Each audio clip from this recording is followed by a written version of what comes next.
د واده په اوله شپه ښځه خپل خاوند ته وایي که نه وایي تا خو زما نه دا تپوس ونه کړو چې تا د واده نه مخکې زندګي څنګه تېره کړې ده، تا خو د چا سره عشق نه دی کړی، تا خو د چا سره مینه محبت نه دی کړی او تا خو د چا سره ناجایزه تعلق نه دی ساتلی. خو دې خاوند وله ډېر عجیبه جواب ورکړی دی. ویډیو به راسره لږه مکمل وګورئ او د نورو ملګرو سره به ضرور شیر کوئ. ملګرو داسې وه که نه د جینۍ او د هلک واده وشو. د واده اوله شپه ده، جینۍ او هلک چې دی نو دا په بیټ کې ناست دي او د جینۍ ولګېده او د خپل خاوند ته یې وویل که نه وایي تا خو زما دا ونه ویلو چې تا د واده نه مخکې زندګي څنګه تېره کړله، د چا سره خو د مینه محبت نه دی کړی، د چا سره خو د عشق نه دی کړی، د چا سره خو د ناجایزه تعلق نه دی ساتلی. نو د خاوند ولې ډېر عجیبه جواب ورکړی دی.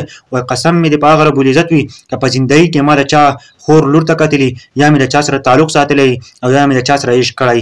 وایي که نه وایي په الله مې د قسم وي چې زما ښځه به هم داسې وي څنګه چې زه یم او ما چې چاته نه دي کتل. نو دا ښځه ورته هم وایي که نه وایي زما د لاس به اوس تا سره ټچ شوی او په زندګۍ کې هم ما داسې نه دی کړ، نه مې چا سره ناجایزه تعلق ساتلی دی او نه مې د چا سره عشق کړی دی، نو په زندګۍ کې مې داسې کارونه کړي دي. ویډیو وکتله که نه په دې ویډیو کې زموږ دپاره ښکلی عبرت دی. وایي چې څه کرې هغه به ریبې.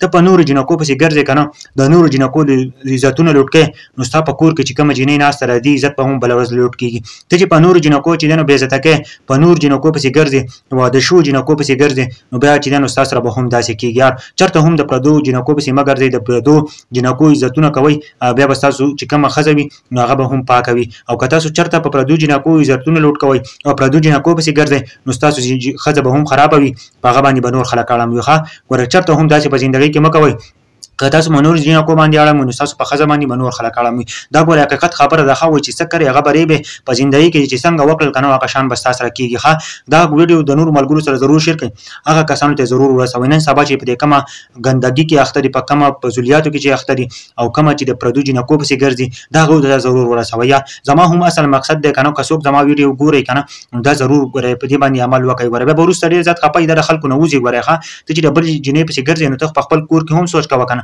زما په دې کور کې چې دا جینۍ ناسته ده که نه چې بله ورځ د دې سره څوک عشق کوي او غلط کارونه کوي نو ته برداشت کولی شې او که نه شې. چې ته نه شې برداشت کولی نو ته به بلې جینۍ پسې ولې ګرځې، د بلې جینۍ عزتونه ولې لوټ کوې، د بلې خلک ولې سپکوې.